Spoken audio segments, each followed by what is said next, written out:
The Jewish Bible is called the Torah. The Torah, it's a name that God gave it. Torah. The word Torah means Horah, teaching. And the reason is because everything that's in the Torah is a lesson for us. And it's not just a history lesson, but it's also a life lesson. Because who wrote the Torah? The creator of all life, God. And we Jews believe that God put us into this world and gives us life for a purpose.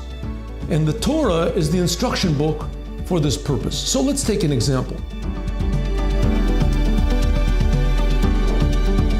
Joseph's brothers sold him into slavery. They hated him. The Torah explains why. It's a very shameful and, in fact, embarrassing thing, but it's true. Joseph finally becomes the king of Egypt, and Egypt rules the whole world. De facto, he's the king of the whole world. And the same brothers that sold him into captivity, that now think he's dead, they come down to Egypt not knowing that he's the king, and they have to stand in front of him. And he pretends to be angry at them, and he pretends that he's going to put one of them in prison, and he pretends, and they don't know what to do. And suddenly, Joseph reveals himself, I'm your brother, I'm Joseph. And they don't know what to do. All of a sudden, the whole entire paradigm changes. It changes.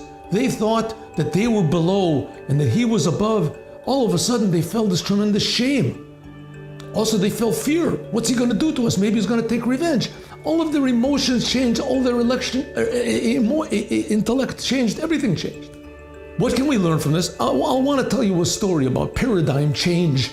Once a person came to the Lubavitcher Rebbe, and he said, Rebbe, I have a bad problem with my temper. And the Rebbe said, if so, then you have to go and see a doctor. He said, but sometimes, Rebbe, I hit my children. The Rebbe said, why do you do that? Because they aggravate me, and I can't control my temper. The Rebbe said, Lubavitcher Rebbe said, do your next door neighbor's children ever get you angry? He says, of course they do. Sometimes they make noise. Do you ever hit them? He says, no. My next door neighbor's children, they're not my children. The Rebbe said, well, your children are also not your children. Your children belong to God. They're God's children. They're not yours. You're not the boss. Suddenly, the person had a total paradigm change. He realized that he thought he was the boss over his children. Suddenly, he realized that no, the children belong to the boss of the whole entire world.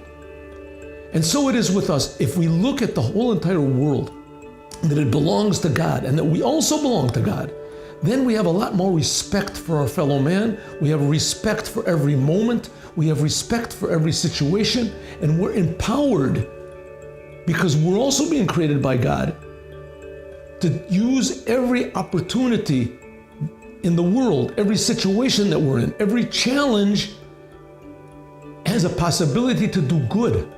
And that's the main thing that Moshiach is going to do. That's the goal of Judaism.